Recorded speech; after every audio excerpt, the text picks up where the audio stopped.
My name is Katie Byers. My brother Tim Guilfoy is in prison in Tennessee for a crime he didn't commit, but there is new evidence of his innocence. As I covered in parts 1 through 7, Tim was convicted in 2011 of touching 2 girls and sentenced to 40 years in prison. But this past January, 12 years after his conviction, one of those girls went on to our Facebook support group page and admitted that the story told to the jury never happened. Please watch my other videos for more details. My March 27th video has blown up. Not only has there been incredible support for Tim, but so many have reached out to me to share their stories of how someone close to them has or is going through exactly what Tim is going through. The media doesn't like to talk about this problem, but more and more people are experiencing this injustice in their own lives and appreciate how we are spreading Tim's story and forcing the conversation. Tim's case has also caught the attention of Steph's Case Files.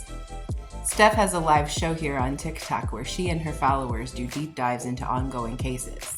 I want to thank Steph for her and her followers' attention. I have now been in touch with Steph and will be on her show next week to discuss Tim's case.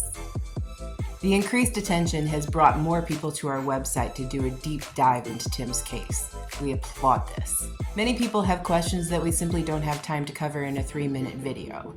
I tried to answer all of these questions, whether in the direct messages or in the comments. However, there are specific questions that keep coming up, and I would like to answer one of them in this video. Many people have pointed out that the appellate court's opinion on Tim's case states that Jen learned of the accusations the children were supposedly making from her father-in-law and the children's grandpa, Brian Schiff. They point out that this is different than what we are talking about in our videos, where Jen claimed a guidance counselor at the child's school informed her of these accusations. This requires some explaining on part, although it's a little complicated. Because of this video will be longer than the others, so bear with me. First, it is important to understand that Tim actually had 2 trials. His first trial in July of 2011 ended in a hung jury, where most jurors voted to acquit on all charges. He was retried 3 months later in October, where he was convicted. At Tim's first trial, Jen's daughter Jasmine testified that, while visiting him in Nashville, she told her grandpa that somebody was touching her and that Brian called her mother to inform her of the accusations, which caused her to talk to all of her children. Jen testified that her daughter Jasmine had visited Brian 3 days prior, and that he waited a few days and called her to inform her of the accusations. Then Brian testified. He was our best witness. Just about everything he testified to contradicted the testimony of Jen and her daughters. He was clearly lying. For example, among many contradictions, he stated multiple times that Jasmine had disclosed to him 10 days before he called Jen to inform her of the accusations. Jen had testified it was only 3 days. He repeated this 10 days statement multiple times while the prosecutor was trying to get him back in line to say 3 days. The jury realized he was lying immediately.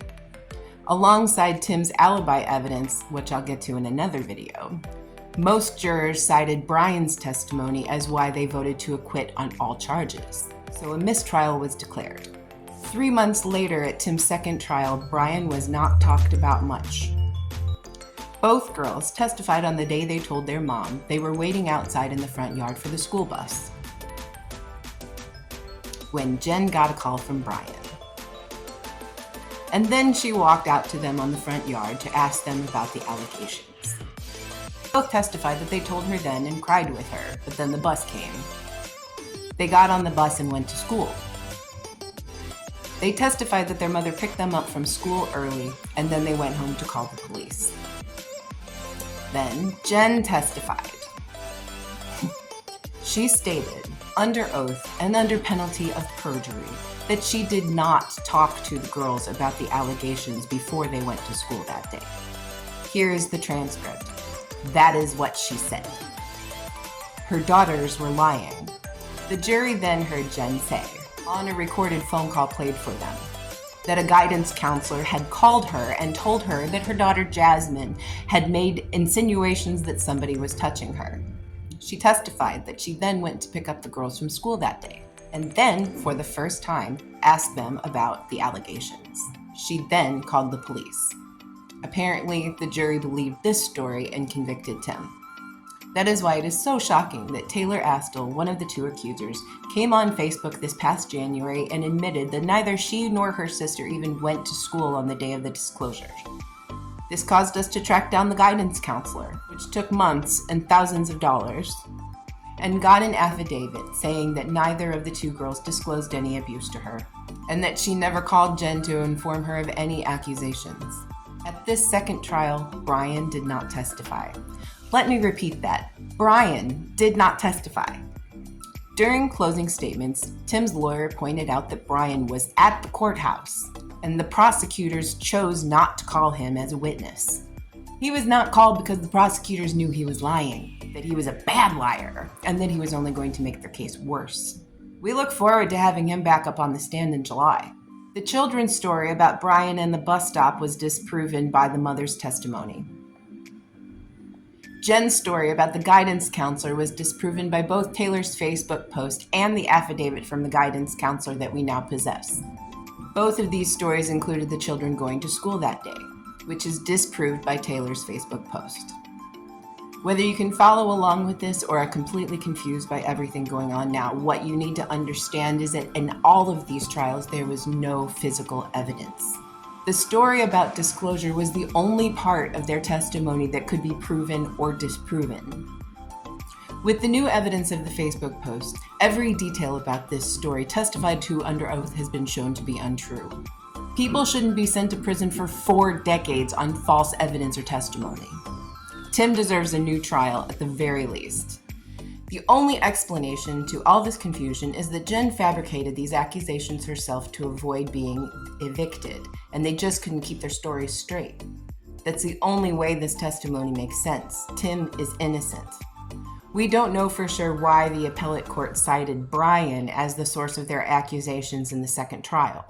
In the second trial, Jen never testified that Brian told her about the accusations. The jury only heard her talk about the guidance counselor.